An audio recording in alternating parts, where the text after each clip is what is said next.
Hey creeps, it's Horror Free For All. Continuing my Discovering Anthology series, I wanted to discuss actually two movies back to back that originated on the VH1 network in the early 2000s. Now you might be asking, VH1 and a horror anthology series? In the early 2000s, VH1 was synonymous with rock and roll entertainment, and all of their content circumvented around that music subgenre. And this horror anthology show is no different. And what we're going to be discussing today is Strange Frequency.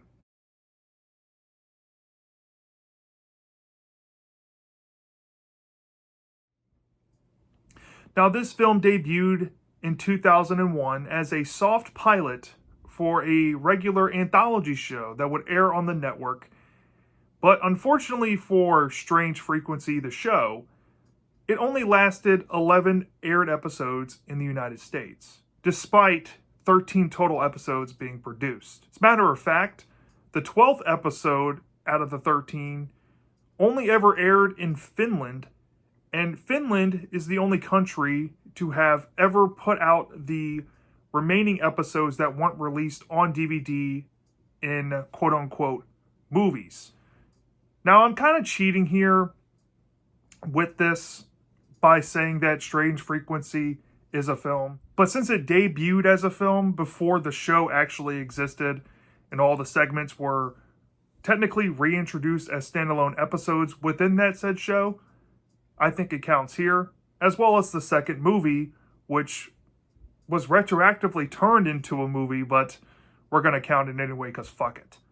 Now, it does upset me deeply that this is a franchise and a television series at the same time, and you can't really experience all of the segments because, like I said, unless you have a region-free Blu-ray player or whatnot, and you have access to that DVD from Finland where you can get the other episodes that weren't ever released in the US, and as a matter of fact, one of the episodes never even aired, you're not going to be able to get those episodes the way you need to.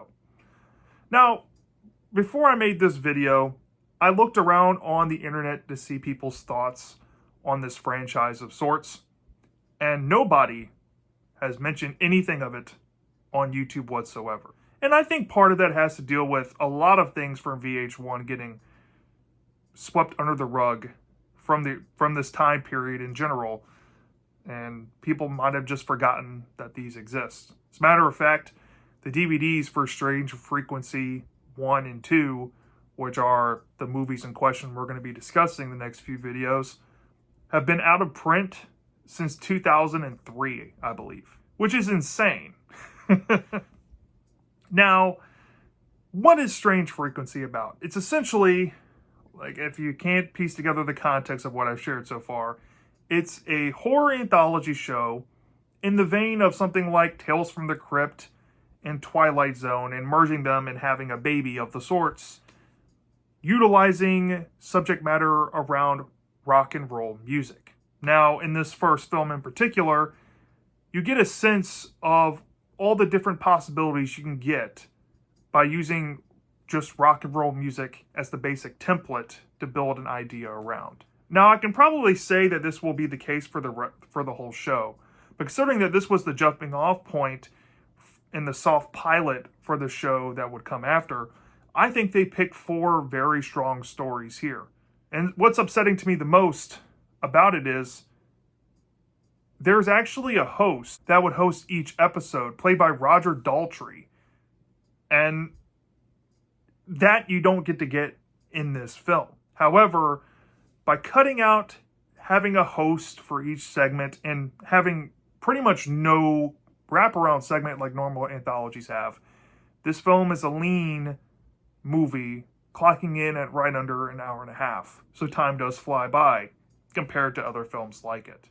Now, I did watch this movie when I was a kid. As a matter of fact, what jogged my memory of this was the very first segment that you'll see in the movie and the last one, because the last segment, at least the final minute or two of that said segment, stuck in my brain rent-free as a child, and it made me petrified of a certain kitchen appliance that you can find in and around a sink, let's just say. And for years, it bothered me that I could never remember where that scene came from.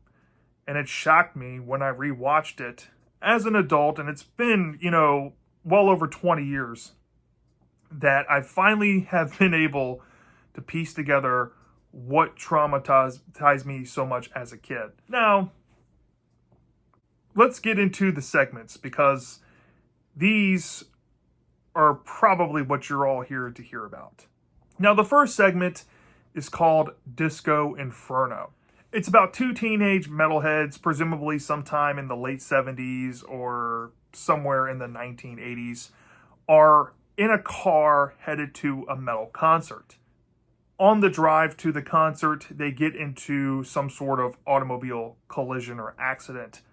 Once the two realize that they have gotten into an accident, they get out to check the status on their car and realize that their car is pretty much shot to hell. And they need to find the nearest building with a potential phone so they can call for help, or maybe ask somebody to help them with their car situation. Literally not within a spitting distance from where their car has been crashed, there is a building that resembles a nightclub that the two gentlemen decide to peruse into. And when they stumble inside this nightclub, they realize it's their worst nightmare, since that they're devout metalheads. They absolutely despise disco, not only as a music, but the culture of it as well. And that's what they've wandered into, is essentially a disco hall nightclub. Now, one of the friends is a bit more stubborn than the other one. The main friend is played by Eric Palladino. I hope I'm saying his name right.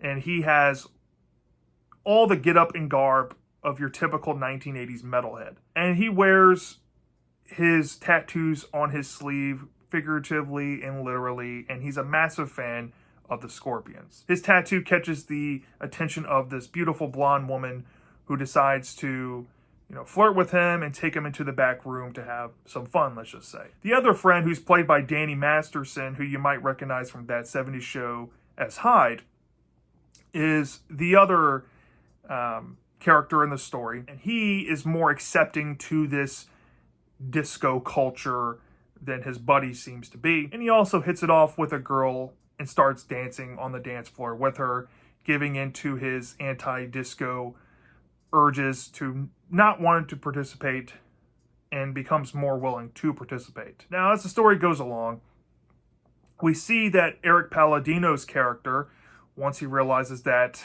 there's something weird going on with the girl that he's met, and how people are staring at him like an outsider, and how things have gotten a little weird in terms of how they're treating him, decides to go and grab his friend and demand that they leave the disco hall and head back to the car. But when they do so, they realize a grisly scene that they didn't catch before, and this changes everything for them moving forward. Once they learn this recontextualization, the main character, played by Eric Palladino, has to go through a major decision. And that may or may not involve leaving his friend behind at this disco club and getting a new shot of getting out of being stuck wherever he is, let's just say, or having to make a choice to stay with him because they're best friends, and wherever he goes, he wants to follow as well. And I'll just leave it at that, because if I go into any specifics, I'm going to spoil it from there. So once that segment is over, it pretty much cuts right into the second segment, known as My Generation.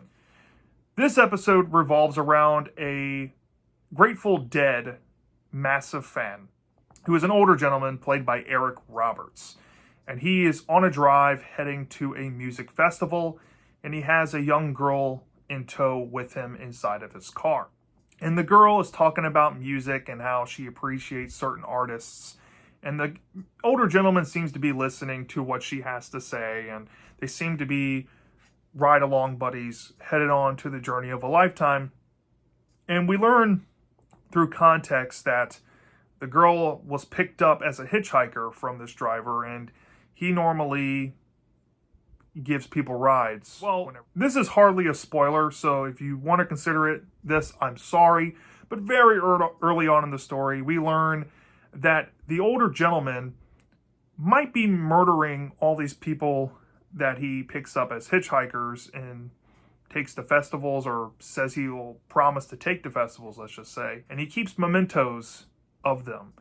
And they usually are revolved around cardboard signs that they hold up to stop traveling motorists to pick them up. Now, from this point, he heads to a local restaurant stop after he disposes the body of this girl. And he meets another young person played by Christopher Kennedy Masterson, who is now the new hitchhiker that we are expected to see possibly get affected by this older gentleman. And Christopher Kennedy Masterson's character is into more 90s and early 2000s rock and thinks that all the old stuff is dated as shit to him.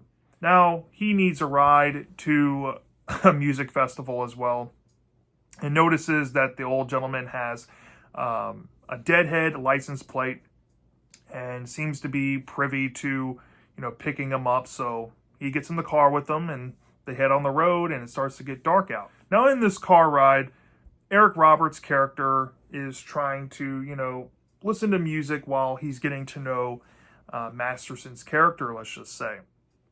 And we see Masterson's character behave very strangely towards Roberts. And very quickly, we learn a massive twist that's going to be had with Masterson's character and a possible inversion involving that. This culminates into a build-up point where Roberts and Masterson's characters have more of a war of wits with each other, and it's pretty glorious, I'll just say that. Without going into any further detail, there may or may not be an event that changes everything for the two of them, and we see what results of that. And it might be mildly tragic and mildly comeuppance-like, but it's very Tales from the Crypt-esque. And when you see it, you might not see it coming from that angle, but it's pretty good in an homage type of way to that show. Once this segment is over, the third story kicks on, and this is called Room Service. Now, this segment is probably the most notable of this movie from what I gather. It stars the bassist from Duran Duran, John Taylor, playing an eccentric UK punk rocker who has a very specific fetish of destroying his penthouse suite whenever he gets the chance. Now, one fateful night, John Taylor's character has invited a reporter to come to one of his penthouse parties because he's throwing a massive rager, and he wants to be in headlines of the paper as being a destructive force. And the more that he stays in the paper in his mindset, the more relevant he is, right? So, of course, he throws a party. This reporter gets massively drunk to the point where he passes out, and the party gets out of hand. And like those old 80s sitcoms or the old 80s, teenage party hangout movies, he is put underneath a glass table while he's passed out, and he's woken up the next morning by a maid who is played by Holland Taylor, and she's been in quite a few things. Now, Holland Taylor, playing the maid, is tasked pretty much every day or anytime there's an event that this rocker throws in his apartment or penthouse apartment that he's renting. She has to go clean up the mess. And she interacts with the reporter, and the reporter is very thankful and smitten by her. And we learn something later on involving that interaction, but there's no sense in talking about it right now because it plays later on in the story. Majority of this segment is actually witnessing the maid repeatedly picking up deliberate messes that this rocker and his, band of misfits that hang out with him purposely cause just to give this rocker some clout. And this increasingly raises the stakes for the rocker to have to make more dramatic and over-the-top destruction to get the point across to the maid that she cannot pick up the mess. But despite everything that he tries, it doesn't work. And one night, he gets down to a breaking point where he has to confront the maid while she's in the middle of cleaning and essentially threaten her to not clean because he needs it to be messy. And the maid says she's just doing her job, but she's scared off and frightened by this man who goes on a violent rampage and starts beating her cart and all of her equipment. And the maid, desperate for her life in the situation, runs to the elevator. But unfortunately, something tragic may happen involving that. Well, after that sad event happens, we get caught up to speed on the rocker and one of his friends who come into the penthouse later on after that said tragic event happened. And let's just say there's some comeuppance to be had there as well. So once room service is over, the final story kicks on, and this one is called More Than a Feeling. Now, this is the segment I alluded to in the beginning of the video that stuck with me since my childhood. This stars a much older Judd Nelson, who I mainly recognize from the Breakfast Club movie, who plays a talent agent who works for a company that I guess makes records. And he has two scouts under his wing. One is mainly a producer scout, but he's also his own talent. And the other is a young female up-and-coming rock singer who's played by Marla Sokoloff, who I recognize from things like Sugar and Spice and Full House from the 90s. Judd Nelson's character wants to bring out the best in his talent, but he also is very scorned because he's had a string of bad luck with a bunch of talent that he's accumulated over the years. And there's a point in the story where he starts to piece together through conversations he has with one of his coworkers that perhaps all of this tragedy that surrounds his career in terms of the talent that he recruits and takes under his wing might be afflicted by some sort of supernatural curse that runs deep within his soul, or maybe has cursed his soul and has parasitically infected everyone around him. Once he realizes this, he starts to notice little things that make him more paranoid, and one of the events that kicks us all off is that Marla Sokoloff's character randomly goes missing. Well, once she turns back up and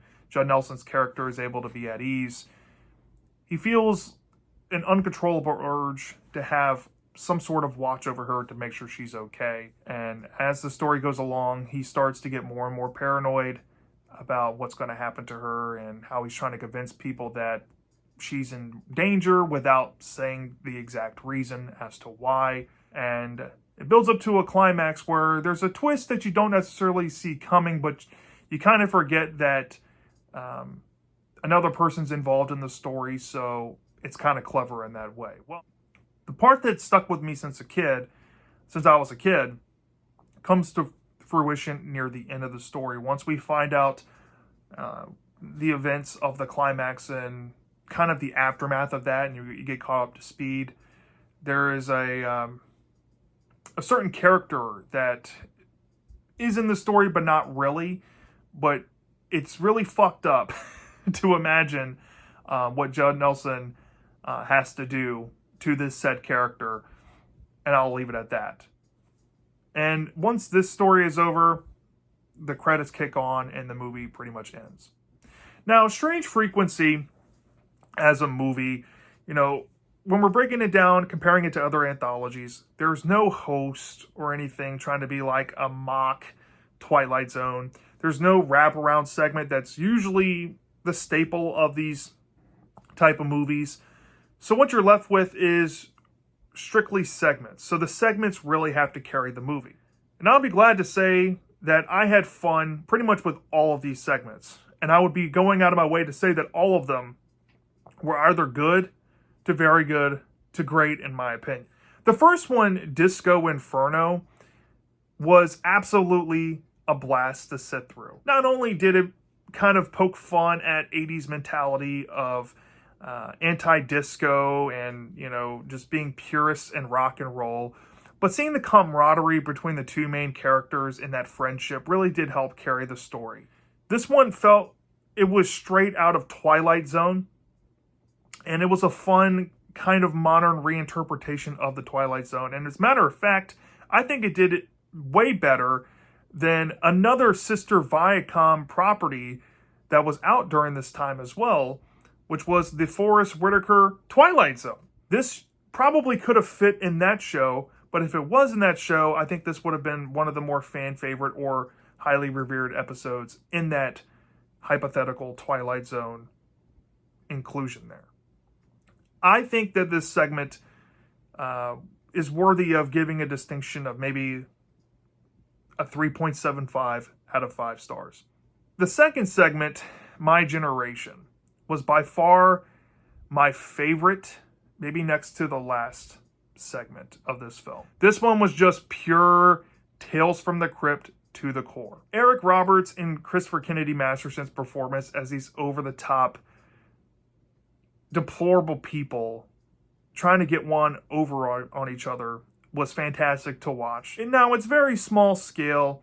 It is kind of held back from being true Tales from the Crypt because this is a PG-13 anthology movie, if I haven't said that already. And it's also being aired on cable television, so you can't really go too far with the gore. But if this was given to HBO and Tales from the Crypt, I think that this could have been elevated just a little bit more in that gore department, and it would have been fantastic. I absolutely love this segment. I virtually don't have anything wrong with it. This is one of the few times where you can be fun, but not be over the top and brutal, and it works for that splendidly well. I might shock a lot of people, but I would give My Generation, as a story, a 5 out of 5. The third segment, Room Service, I thought was an absolute blast. Seeing the bassist, John Taylor from Duran Duran, in a starring role was absolutely fun to see. Holland Taylor playing the maid in the story did fantastic. And I like the irony of the story about the maid being the one cleaning up all the messes, and then by the end, she is now tempted herself to make a mess, so to speak. Now, I don't want to give away the context of what I mean by that, but it's a cool little inflection on that.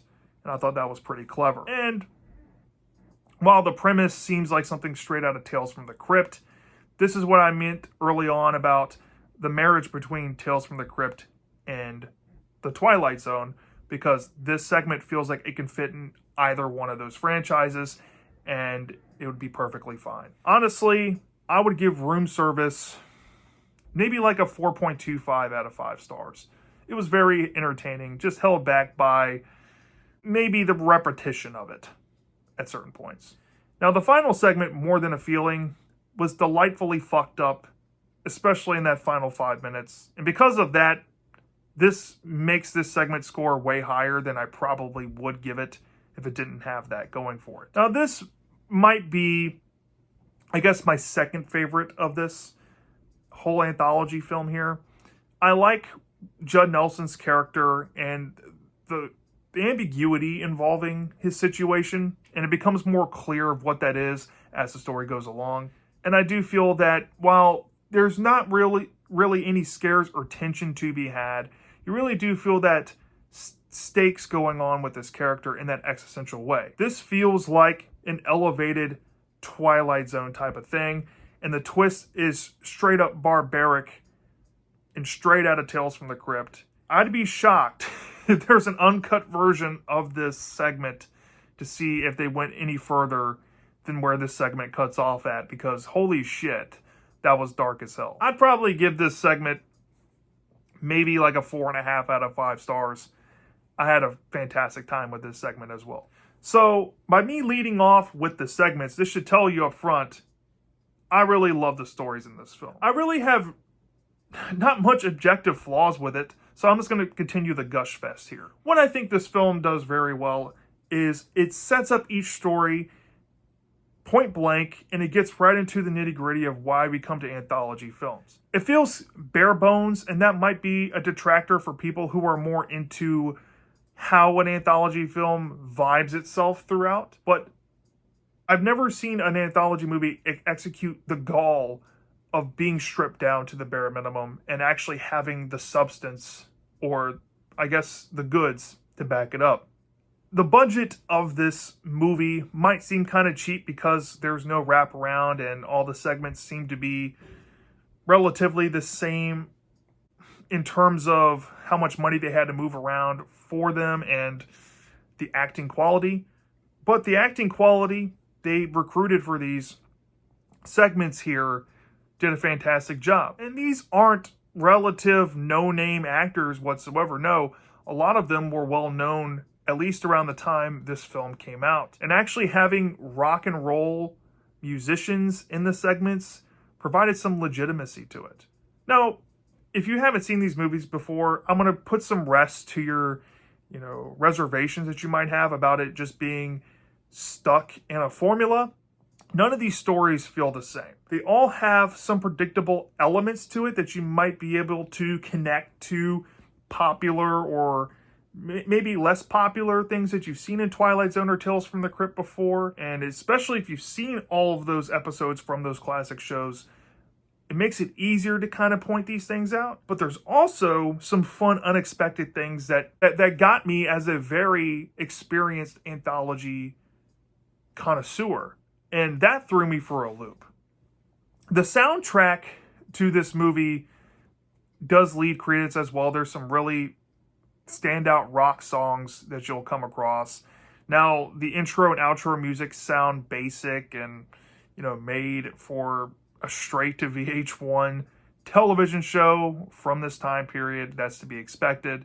But yeah, it was really fun seeing some music played in some of these scenes, and I think it brought a lot of life to this film.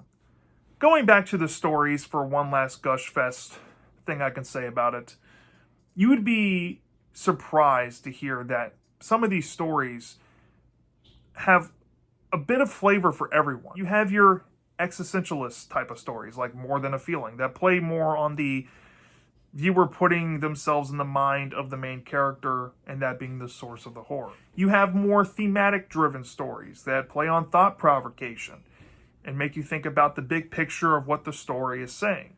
You have your dumb, fun, turn your brain off stories that are pretty cut and dry with what the story is saying and there's no deep meaning, but it's just touching to watch. And then you have your depraved, batshit, over-the-wall stories that surprisingly have substance underneath the surface and probably shouldn't work as well as they do, but they're executed in the best ways because of the actors they chose to put in those roles. What you get, in my opinion, is a well-rounded anthology film, and honestly, this has to be one of my all-time favorite anthology films I've ever seen.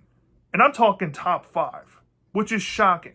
Yeah, there's no gratuitous gore, there's no nudity, there's no dumb, silly spoof thing going on here. No, they're all played straight stories, but they all offer something different to the table and actually contribute to the anthology. Yeah, what could have set this movie up a bit higher is probably having Roger Daltrey in the mix, involved in some interconnected or wraparound segment that plays a role as maybe a 5th final story, or you get some type of payoff with it after the 4th segment wraps up. If it had that, I think this would have been an instant cult classic and people would still be talking about this movie today. But because of that, I can kind of see why Strange Frequency, at least as a movie, isn't talked about whatsoever.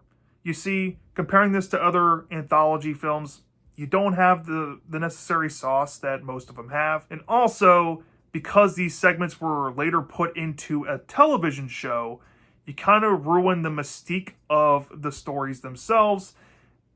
And I don't know if that impacted audiences back in the day who maybe watched the pilot movie and then saw some of the segments regurgitated back to them in the show and that made them pissed off.